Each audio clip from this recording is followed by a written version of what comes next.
Crisis política sin máscara. OEA vuelve a cuestionar legitimidad de Maduro tras elecciones no verificadas. Buques sancionados. 113 tanqueros con petróleo venezolano evaden sanciones y patrullaje militarizado en el Caribe. Mandani fija postura, protegerá derechos de migrantes venezolanos sin TPS en Estados Unidos.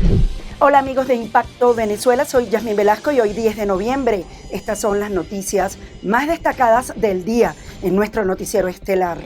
En medio de un clima hemisférico cada vez más polarizado, la OEA advierte sobre un problema de gobernanza y legitimidad en el país tras unas elecciones aún sin verificación internacional.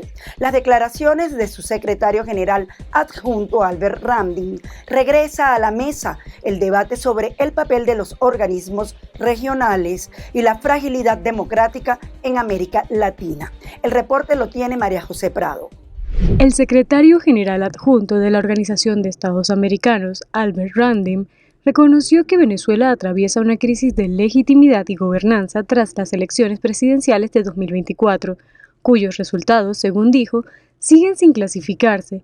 Ramdin aseguró que el régimen de Nicolás Maduro no ha presentado pruebas que respalden su victoria, mientras la oposición sí ha mostrado documentación de su triunfo. Bueno, si la OEA reconoce que en Venezuela no hay un gobierno legítimo, no viola la no intervención, en todo caso la actualiza.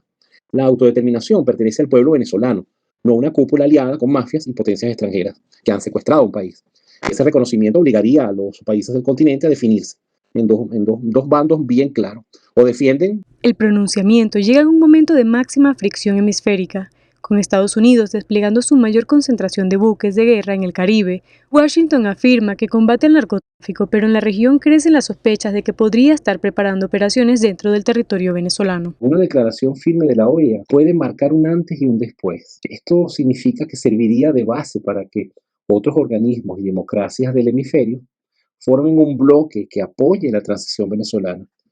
Primero, combatiendo la injerencia de Rusia, China e Irán, y defienda la soberanía del pueblo frente a los poderes de las mafias y de los regímenes ilegítimos que han apoyado el secuestro al que se ha sometido al pueblo de Venezuela. La OEA intenta mantener una hoja de ruta para países como Haití y Guatemala, mientras la polarización política ha sido tal que República Dominicana aplazó la Cumbre de las Américas por falta de consenso entre los gobiernos del continente. Pasamos a revisar los comentarios que nos dejan sobre la pregunta del día de hoy. La reunión de la CELAC-UE en Colombia revela una diplomacia dividida entre la unidad continental y la sombra del poder militar de Estados Unidos. ¿Crees que esta cumbre puede influir en una salida real a la crisis venezolana? Te leemos. Ese foro es puro montaje para tratar de disuadir la situación política de crisis en el Caribe y sobre todo en Venezuela. Hasta que no se vayan esos corruptos, no se va a arreglar el país. Esas cumbres son puros saludos a las banderas. Mientras tanto, el pueblo sufriendo un caos económico y represivo. No, ya llevamos esperando mucho una solución. El gobierno le dio la espalda al pueblo hace mucho. Pese al despliegue militar estadounidense en el Caribe y las sanciones internacionales, la actividad petrolera irregular en las costas de Venezuela se intensificó en octubre. 113 tanqueros fueron detectados cerca de los puertos de Amuay en Falcón y José en Anzoátegui. Transparencia Venezuela alertó sobre el aumento de trasiegos ilegales de crudo, con navieras de Emiratos Árabes y China como protagonistas de una red que mantiene a PDVSA operando en la sombra. Juliana Palmar nos cuenta. Pese al despliegue militar de Estados Unidos en el Caribe y las sanciones impuestas al crudo venezolano, la actividad en las costas del país se disparó en octubre. Según el último informe de Transparencia Venezuela, más de 113 tanqueros petroleros, entre nacionales y extranjeros, fueron detectados operando en aguas territoriales, muchos de ellos con comportamientos sospechosos frente a los puertos de Amuay en Falcón y José en Anzoátegui. Desde mediados de agosto se reactivaron los despachos de crudo a través de esa licencia privada que dio la administración Trump a la empresa Chevron. Y más o menos en esa misma época comenzó todo el tema de la movilización militar, incluyendo el inicio del ataque de lanchas por presunto narcotráfico, como ocurrió desde el 2 de septiembre. Esa presencia militar no se ha traducido para nada en un impedimento para que el petróleo venezolano llegue a la costa del Golfo de México o Golfo de América, como se le llama ahora, y sea comprado por empresas refinadoras, principalmente la compañía Valero Energy, que tradicionalmente ha sido el principal receptor de crudo venezolano en los Estados Unidos. El monitoreo satelital reveló que 38 buques permanecieron más de 20 días sin tocar puerto, mientras 6 operaciones ilegales de trasiego de crudo fueron identificadas, el triple que el mes anterior. En las maniobras destacan los supertranqueros Phoenix 6 y Apus, sancionados internacionalmente, que se desplazaron entre los terminales con carga incompleta, indicio de trasiego clandestino. El informe señala que 15 de los barcos detectados están sancionados y 9 pertenecen a flotas oscuras. Gran parte de las embarcaciones usan bandera de conveniencia de Panamá, Malta y las Islas Comoras. Emiratos Árabes Unidos vuelve a aparecer como el principal origen de las navieras que transportan el petróleo de PDVSA bajo estructuras opacas. El petróleo venezolano sigue llegando a los Estados Unidos a través de esa licencia de carácter reservado que dio la administración Trump a finales de julio. Si uno ve los reportes del Departamento de Energía, indican que desde mediados de agosto hasta finales de octubre, de manera permanente, está llegando petróleo venezolano. Incluso hubo una de las semanas en octubre que se llegó a un pico de 300.000 barriles diarios. Por otro lado, está todo el tema del comercio a través de intermediarios que no solamente negocian petróleo venezolano, sino de otros países, entre ellos de Irán, y por los cuales PDVSA perfectamente ha podido canalizar sus ventas y sus envíos a China, obviamente con grandes descuentos, que es donde está el principal atractivo en este momento del petróleo venezolano por los descuentos que está ofreciendo. Mientras tanto, el destino final del crudo venezolano sigue difuso. Aunque más del 80% se dirige a China, la aduana de ese país no reporta importaciones desde marzo del 2025. Transparencia Venezuela advierte que las sanciones no han frenado la corrupción ni la evasión, sino que mantienen a PDVSA operando en un mar de sombras donde el petróleo se negocia al margen de toda transparencia. Para Impacto Venezuela, Juliana Palmar. Donald Trump volvió a mirar al sur, pero no con diplomacia suave, sino con poder e influencia, designando rivales y ganando importantes aliados. En menos de un año ordenó ataques contra lanchas frente a Venezuela y Colombia, presionó con aranceles a Brasil, envió un auxilio de $20.000 millones para Javier Milei en Argentina y ahora se acerca amistosamente al nuevo gobierno de Bolivia. Pero sus intenciones parten de un ganar-ganar o solamente para combatir al gigante económico que representa China. Quique Frías nos tiene el reporte. Lo que parece una simple ofensiva diplomática es, en realidad, una jugada de poder a gran escala. El presidente estadounidense Donald Trump reactivó su presencia en América Latina, estableciendo aliados y yendo de frente contra aquellos que considera sus enemigos, como en el caso de Nicolás Maduro, al que califica con investigaciones del FBI como el jefe de una estructura narcotica. En el mismo saco está Nicaragua con Daniel Ortega y en Cuba la dictadura con Díaz-Canel, operaciones militares en el Mar Caribe, pulso endurecido con sus homólogos de Brasil, Lula da Silva, y de Colombia, Gustavo Petro, además de apostar fuerte por Argentina y su aliado Javier Milei, además de extender la mano al nuevo gobierno de Bolivia con Rodrigo Paz. En este juego de ajedrez, cada movimiento tiene un mensaje y un fondo: recuperar influencia, asegurar recursos estratégicos y, posiblemente, contener la sombra de China, que ya pisa fuerte en la economía regional. Our opponents are hell-bent on turning America into a communist Cuba or socialist Venezuela, and you see what happened to those places. La administración Trump mira a América Latina bajo 3 tintes. El primero es el tinte del crimen organizado, especialmente la invasión del fentanilo. Entonces, aquellos que no cooperen con los Estados Unidos la van a ver complicada, y ahí es donde, por ejemplo, uno puede ver que cae en esa casilla Nicolás Maduro y Venezuela, que ha sido tildados como no un jefe de Estado, sino el jefe de un cartel o de una organización criminal organizada. Eso es lo primero. Lo segundo tiene que ver específicamente cómo ve Trump, pero ya desde la política interna, la migración hacia los Estados Unidos, para los cuales hay una serie de controles y ha habido una serie de presiones a diferentes países con deportaciones y diferentes lineamientos con el fin de que los países de América Latina colaboren con los Estados Unidos en esta materia. Sin embargo, hay un error ahí de tratar de caracterizar las relaciones en una línea totalmente ideológica. Si bien es cierto, hay un apoyo paciente y abierto hacia Javier Milei y hacia El Salvador en concreto, por ejemplo, también recientemente el presidente Trump expresó que ha tenido unas buenas llamadas productivas con el presidente Lula da Silva de Brasil. En este nuevo mapa, el mensaje desde Washington es claro. Hay inversiones y fondos para los aliados, pero presiones para quienes se desmarquen. La región tendrá que decidir si está frente a una oportunidad o frente a una nueva dependencia. Reportó para ustedes Quique Frías, Impacto Venezuela. Venezuela se desmarcó por completo de la declaración final de la cuarta cumbre CELAC-Unión Europea en Santa Marta, rompiendo el consenso regional.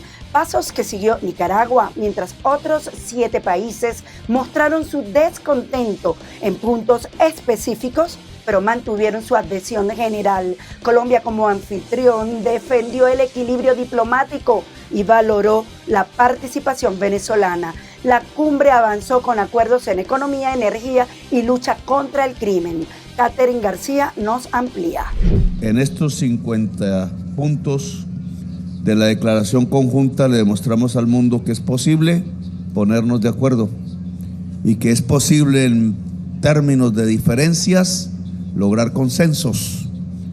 La cuarta cumbre de la Comunidad de Estados Latinoamericanos y Caribeños Unión Europea cerró con un gesto que rompió el consenso pleno. Venezuela se negó a firmar la declaración final conjunta, retirándose por completo del documento, y otros 7 países se desasociaron de un apartado específico, mientras Nicaragua siguió los pasos de su aliado rojo, pero mantuvieron su adhesión general. Caracas alegó que sus observaciones fueron ignoradas y que el texto no refleja el espíritu de consenso. Cuba respaldó la denuncia, advirtiendo sobre la irracional arremetida de Estados Unidos, supuestamente contra el régimen de Nicolás Maduro. La historia nos advierte que los intentos de sometimiento no son un mero recuerdo. En 1815, la corona española envió una expedición encabezada por el general Pablo Morillo, compuesta por cerca de 60 naves y alrededor de 10.000 hombres, con el objetivo de reconquistar las tierras liberadas. Su asedio a Cartagena y su paso por nuestras costas son lecciones de la violencia imperial contra la libertad americana. Esos números simbolizan la voluntad de someter por la fuerza aquello que los pueblos habían conquistado con sangre y convicción. Hoy, 2 siglos después, las formas del asedio han cambiado, pero no su esencia. El vicecanciller colombiano Mauricio Jaramillo Jacir respondió con diplomacia. Aseguró que respetan la decisión de los países y que Colombia procuró mantener el equilibrio en la cumbre. La disociación, pero en el caso de Venezuela, concretamente, el retiro de la declaración, porque participa, digamos, de todo el proceso, y por no llegar, digamos, ni siquiera a un consenso sobre la forma de expresar los disensos, Venezuela, haciendo pues, uso de su soberanía, y obviamente lo respetamos, decide retirarse de la declaración. Nuestro rol como presidencia pro tempore es un rol de coordinación, de moderación. Tratamos de incentivar algunos temas, pero tenemos todo el respeto por las razones por las cuales Venezuela ha aludido, y en respeto a esas razones y a la soberanía de Venezuela no quisiera ni hacer comentarios ni especular, y preferiría que sean los propios venezolanos quienes den su versión y no contaminar un poco el ambiente al respecto. Aunque la mayoría de los países suscribieron la declaración, el gesto de Venezuela y las reservas de otros gobiernos latinoamericanos revelan que el consenso birregional no fue unánime. Aún así, la cumbre avanzó. Se selló una hoja de ruta en materia económica, comercio y transición energética, además de acuerdos en cooperación para la lucha contra el crimen. El multilateralismo se sostuvo con matices. Del penal de Tocorón al corazón de Europa, el Tren de Aragua ya no trafica solo drogas, sino que también exporta su propio modelo de poder. España lo confirma con 13 detenidos y una advertencia. El crimen se globalizó mientras los gobiernos aún discuten qué hacer con esta organización delictiva. Los detalles los tiene Génesis Pérez.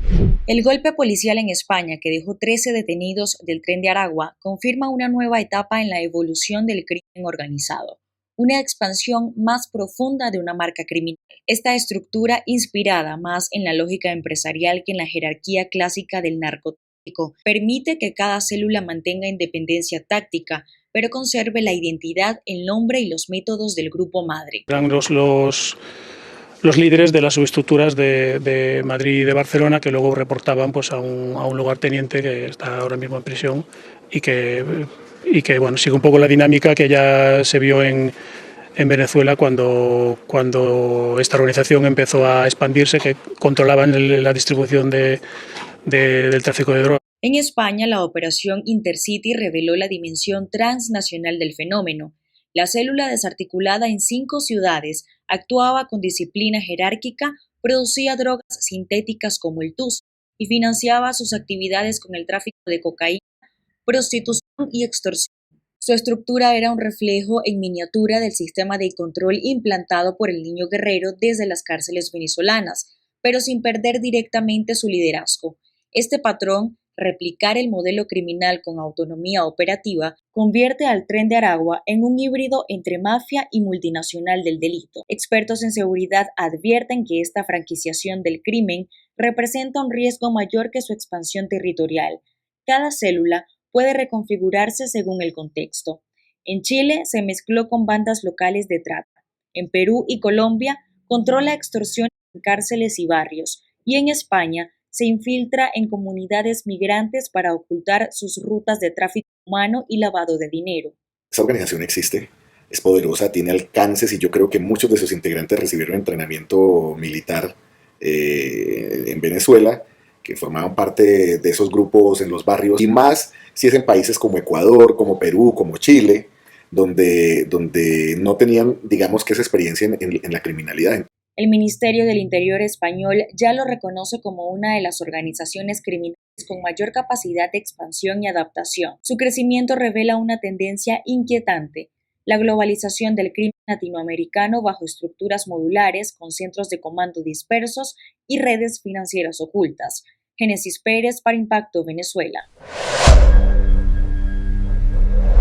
Revisemos ahora lo que es noticia en materia internacional según lo que destacan portales en la web. Comenzamos con Impacto Venezuela, que titula lo siguiente: Mamdani se enfocará en defender a los migrantes, especialmente a los venezolanos que perdieron el TPS. El alcalde electo de Nueva York, Zohran Mamdani, prometió defender a los migrantes, especialmente a los venezolanos afectados por el fin del TPS. Calificó las políticas de Donald Trump como crueles y advirtió que el estado de limbo solo genera miedo y caos. Aseguró que protegerá a los migrantes de las redadas del ICE. Criticó los recortes federales a programas sociales y reafirmó que Nueva York será un refugio de justicia y dignidad cuando asuma en enero. Petro dice que la codicia extranjera podría convertir a Colombia y Venezuela en otra Siria. Gustavo Petro advirtió que la codicia extranjera por los recursos de Venezuela podría convertir a Colombia y a su vecino en una nueva Siria. Desde X denunció intereses externos que amenazan con desatar violencia en la región y rechazó acusaciones de apoyar al narcotráfico o al chavismo. La espada de Bolívar nunca se untó de cocaína, dijo, afirmando que el poder es de los pueblos, no de las élites. Primeros ministros de Holanda y Curazao analizaron impacto de las tensiones entre Venezuela y Estados Unidos en el Caribe. Los primeros ministros de Holanda y Curazao analizaron el impacto de las tensiones entre Estados Unidos y Venezuela en el Caribe. Gilmar Pisas expresó preocupación por la seguridad regional y el turismo ante el aumento del despliegue militar estadounidense. Ambos gobiernos acordaron mantener vigilancia y coordinación. Países Bajos reiteró su neutralidad y aclaró que el reino no participa en las decisiones de Washington, mientras Curazao reafirmó su compromiso con la estabilidad y la cooperación antidrogas en la región. Al menos 27 reclusos fueron hallados muertos por asfixia el domingo por la tarde en una cárcel del suroeste de Ecuador, donde un motín armado había dejado en la madrugada 4 fallecidos y decenas de heridos, informaron las autoridades. Jornada de violencia en una cárcel del suroeste de Ecuador.